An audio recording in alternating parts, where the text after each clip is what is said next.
We should start now. I think no one else will join. Uh, can you all hear me? Hello? Uh, yes, sir. You're audible. Yeah. So, first, let me introduce what is PhD in Management or FPM program. So, it is basically in IIMs, it is of around 4 to 6 years of duration.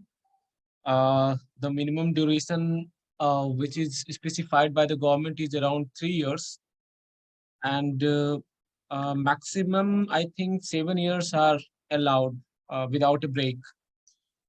So PhD, all of you are from anyone is from management background? I mean MBA or some bachelor in management. Any student here? No one. Okay. So basically, PhD in management is basically it's a research oriented degree, I can say, where we focus more towards the methodology, or we can say the behavioral aspect or the pattern we can try to find out in the management trends, or we can say the possibilities in most of the cases. So any of you attended any interview or applied anywhere this year? Anywhere this year or any in any previous year?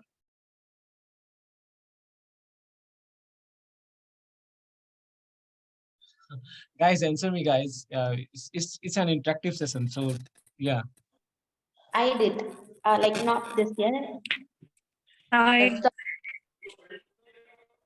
Yeah, Mansi, please. Yes, I attended 2 times IIT Roorkee interview and one time for DTU like this. So I had attended 4 5 interviews, but not any of one of I am Rohtak also. In which area? What is your area? Preferred area? Finance. Okay. Okay. So no one here with the background of MBA or any other master's level management course or any type of commerce or related courses. I did MCOM. Okay. Okay. So basically, first year of PhD in IIMs, it it is combined with MBA program in most of the IIMs, except IIM Bangalore and some other IIMs. And after first year, second year coursework would be there, which is purely your area specific coursework. And after the completion of second year, you have to go in the thesis phase. You have to work on papers. You try to publish papers.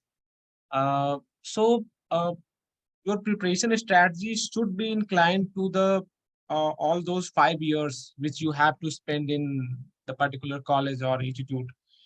So what you can do now, the first thing is to pick a specified area, and most of the IIMs and I think IITs also allow you to apply in more than one area. I think most of the colleges, and so it's good if you are focused on a particular area. But if you have multiple areas in your mind, you can think about that. For example, many of my friends they applied in operations management along with information system because both areas are somewhat related. Many students in the group they applied for economics and finance, both the areas, because somewhere the integration is there. So it's up to you, whatever area you want to choose. Many a times the area comes from your background, like suppose anyone is done with his or her masters in MCOM, so it's very easy for the person to be inclined in the finance area. Yeah, you can ask any question. You can interrupt me, or you can type if you want. Sir, am I audible? Yeah, please. Yeah, actually, sir, my area of interest is organizational behavior, and actually, I'm very interested in psychological aspects of human relations, something like that. So, should I apply for both um, OP and HR and marketing management because the behavioral aspects are common in both these areas? So, should I apply for both this area? Yeah, I Or think can I? in many IIMs, OB and HRM are also different areas. For example, in my college in IIM Calcutta, so OB group is different from HRM group. And yeah, marketing is quite different. So behavioral aspects, marketing, even nowadays economics also, it plays an important role. Even other areas like public policy also. So yeah, but the main thing is that look, most of the people who are in the group, uh, many people applied for CAP. Through CAT, they applied in IIMs for the PhD program. And people who have master's degree, they can apply with UGC NET or with JRF. And it depends on the area, because I remember in my college, some areas they accept NET score, and some areas only accept JRF. So it depends on the area that in which area you belongs, and you can search on the internet on the website that. And the most important part is not the entrance test, because uh, at my time I got very low CAT score. My CAT score was around 81 percentile, which is very less as compared to normal trend, because MBA people, they get interview offer when they score 99 or at least 98. So 81 was very less score as compared to those people. But final selection mostly depend on your interview. In IIMs especially. IIT's procedure I mean, I can say it's totally different, because in IITs uh, you should come with very good background if you want to be admitted in IITs. But IIMs, most of the IIMs, they are ready to accept students who are not so academically strong or not so research oriented from past experiences. So they can accept, and it's very different. The procedure of IIT and IIM is totally different, because as per my understanding, IIT's interview, it lasts for 5 to 10 minutes, sometimes 15 minutes. But IIMs, for one IIM, I think I was there in interview for around 1 hour. I forgot the name of that IIM. I think it was Amritsar. Yeah. So my IIM Amritsar interview, it lasted for around 1 hour, and I got rejected from that institute. So the procedure of IITs and IIMs are quite different, and somewhere I can say you can choose one. If you are trying to focus, definitely you need to apply everywhere wherever possible. But the procedure is different, the requirements are different. Why this requirement is different, I can discuss with you. Because in IIM, you will get more freedom. Freedom in a sense that after completion of your second year, you will get around 1 year or 1.5 year only to choose your topic.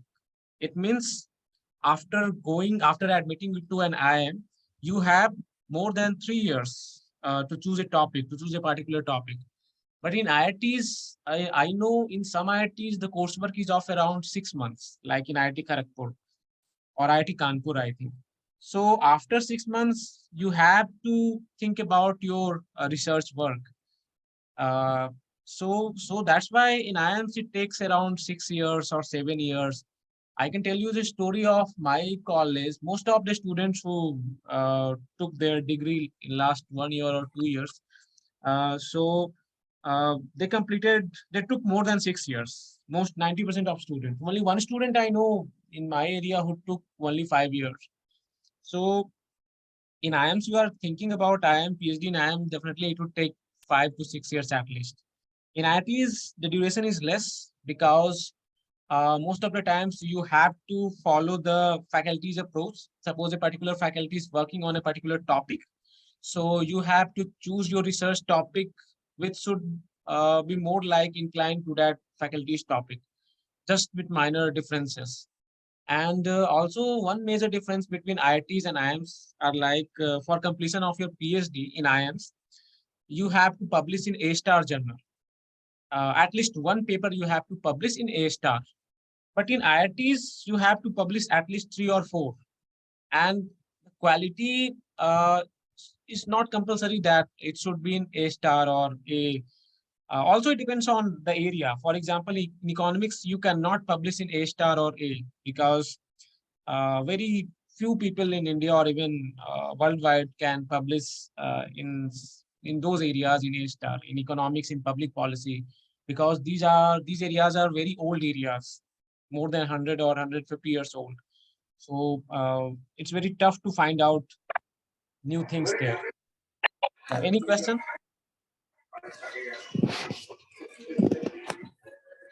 Any question you want to ask? Uh, or I can explain other things also if you want.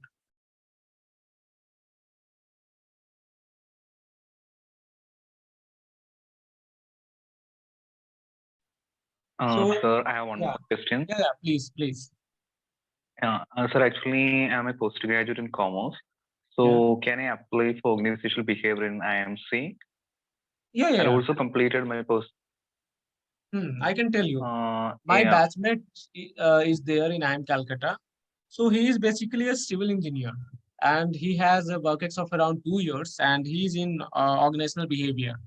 So uh, for as per my understanding, civil engineering is a totally different thing if you talk about academics, because that only do with mathematics or uh, related things, and organizational behavior is more like a subjective thing where you try to understand the phenomena that what is happening inside an organization or in particular setting. So you can apply it. Your background doesn't matter for IIMs. For IIMs, only your performance in interview matters more. Your academic score, Sir, even it doesn't matter. Yeah, tell me. yeah, so the JRF means the commerce JRF is acceptable for their admission, or Look, if for a particular area JRF is mentioned, I think it doesn't require that JRF should be in commerce or in some other area. Only JRF is mentioned, I think, on the website. So you can apply, I think. sir, will they Because consider this?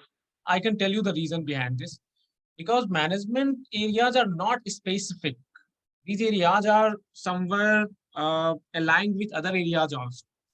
So you cannot say that someone doing PhD in marketing, so only a person who has some previous marketing experience can do PhD in marketing. That's not the truth.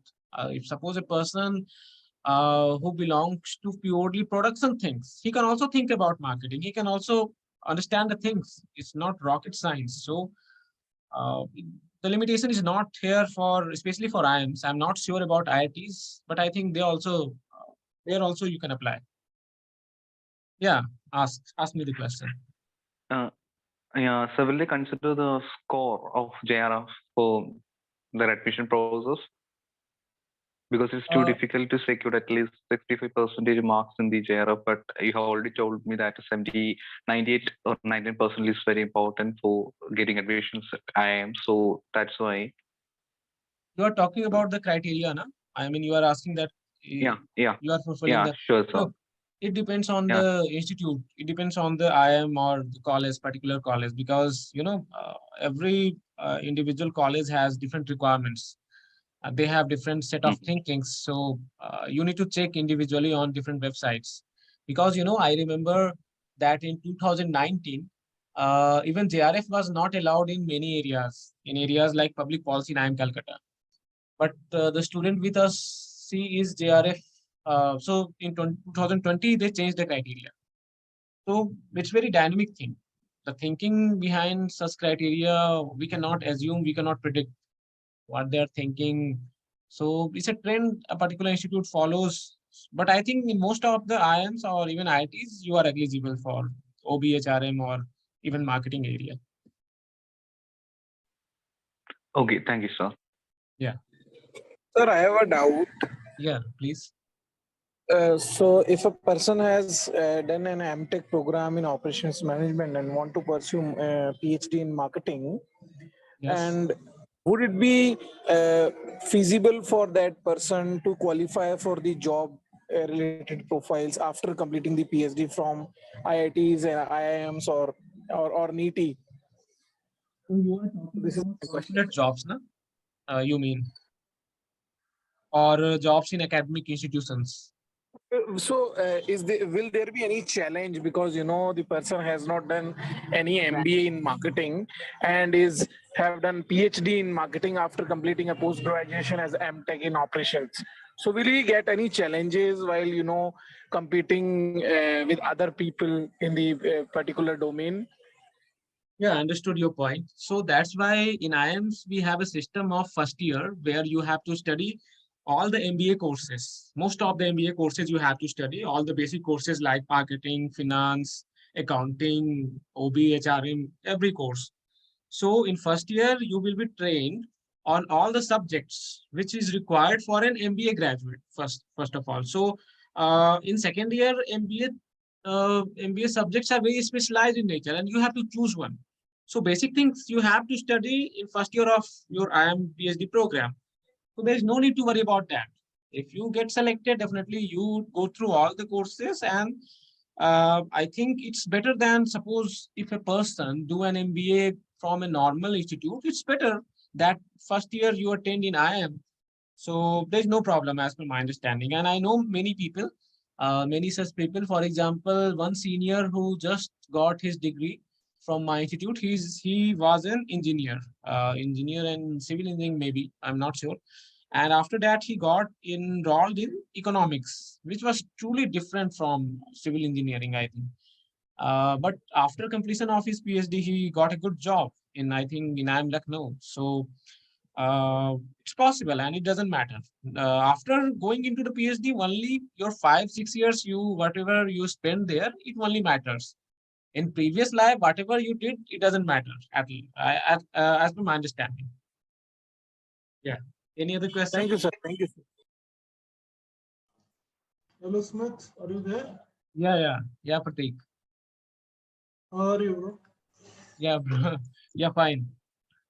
Yeah, I just joined to see like how many people are here who are interested in who have made up their mind to start preparation. Guys, you have like have you made up your mind or you are just exploring the options? Or you are what like in which stage are you in the decision making? Hello. Yeah, you are asking to the students, na? Yes, yes, yes. Yeah. So I think all the students are serious students because there are many students in the group, but only few students here joined. I think 7 or 8. So Yeah, yeah. including me and you. So only 5 6 students. So these are serious students, I think. So I think Got it. all want to join the institute. Got it. Got it. So any other question from students? You can ask anything. Whatever you want to ask. Uh, Sir, I have one more question. Yeah, please. So, will they consider my 10 to 12th marks for getting admissions to IIMs? Look, in many IIMs, na, if you visit their website, they have mentioned that this is the criteria this for final selection. For example, in IIM Raipur, they consider, they declare, they have declared on a website. So definitely they declare, but I think it only, the weightage is up to 15-20%, not more than that. So suppose if I have 70%, for example, I have low grades in my 10th and 12th both. In 10th, I have 78%, in 12th, 74%. In engineering, I got around 83%. So it doesn't matter. If I got selected, you people also, I think most of the people might have better academics than me. So, so that's no need to worry about that.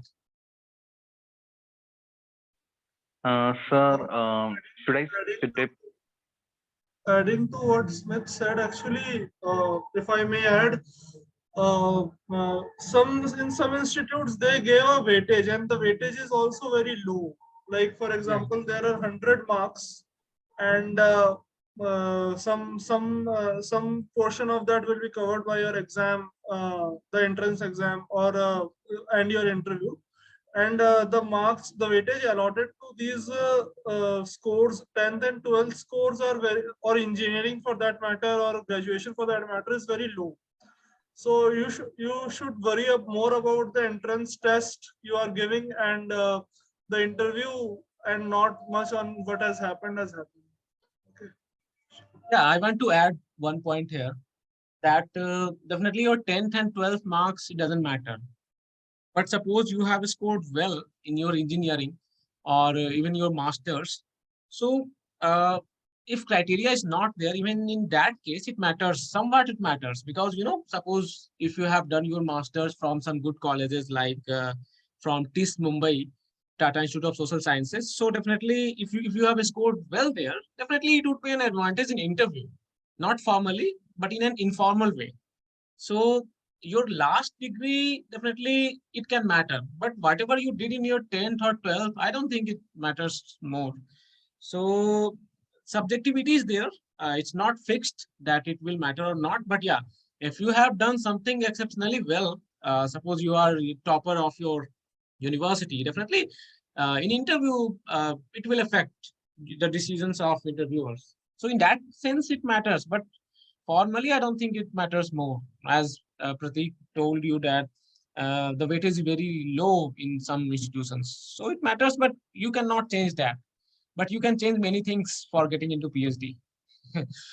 Yeah, any other question? Yes, sir. I do have a question. Yeah, please. I'm audible. Yeah, yeah. Yes, sir. Actually, sir, I am pursuing MBA. I am in the final stage of my MBA. Within a week or 10 days, I will be complete with that. Sir, my question is, what all the points I need to be taken care of if I want to take admission in IIM for PhD? Like beside the criteria, because the criteria is the mandatory thing. That thing I. Sorry, can you repeat your question? Yes, sir. Sir, my question is, what all the things I need to be taken care of Yeah. beside the criteria of admission in PhD? Okay, understood your point.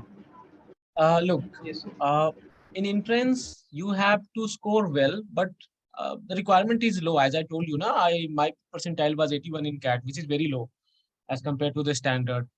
But the most important part is your interview. And before interview, your research proposal and your SOP, statement of purpose. These two parts are most important, I think. So if you can write a good research proposal, uh, especially if suppose the research proposal inclines to your past experience or personal interest, that would be better. And statement of purpose, you need to be honest there. Uh, that you want to why you want to do your PhD, what is your purpose. Many a times people, especially in IIMs, they see PhD as a backdoor entry, and many students I know that they got IIM only because they were not able to get into MBA. So I know few students also. So they want to check just that whether you are thinking it like an backdoor entry, or you are really interested in PhD, you really want to do research. So these things they can easily recognize. They are very experienced people. So it's very easy for them to recognize. So uh, look, the steps are very clear. First, you have to clear the written test or any test like CAT or any standard test or JRF or whatever. And after that, you have to focus more on your SOP and your research proposal. In many institutions, both the things are combined, and for many colleges they are separated. Like SOP is different and proposal is different. And in interview, you have to defend that proposal because whatever you write in the proposal, they will ask questions from that proposal. Everything they can ask, whatever they think For example, I can tell you in my interview, I was asked that Madhav Raj Sindhia, why he left BJP and why he left Congress and why he joined BJP. So it was not so much relevant, but I just want to understand my basic thinking that what I think. So it depends on your SOP or your proposal that what type of questions they want to ask. And in PhD interview, they can ask you anything, but through the help of proposal, research proposal, and SOP, you can try to make the interviewer limited to a particular subject, to a particular area, or to a particular topic. So in that case, it's a very good strategy to go for a specified research proposal and a good statement of purpose, because the interview duration is only 15 to 20 or 30 minutes. So if you have very good proposal or good SOP, so definitely chances are less that they would ask you questions out from that proposal or SOP part. So that would be a good strategy. Yeah, any other question? Certainly, sir. Thank you. Thank you for your answers. Sir, just one more question, if you will allow me. Yeah. Sir, I want a honest view on this. That Yeah, 1 minute. doing a PhD from this. I want to interrupt. Actually, the recording is going to over. So if you people are agree, I can share another link. If you people want to ask some more questions, is it okay? You need to join again. I will share the link on the group. Is it fine? It's okay for me if everyone is agree. Okay, because the time is over. Only 30 minutes are allowed with the free version of Zoom, I think. So okay, I'll share the link again. Okay. Okay. Certainly, sir.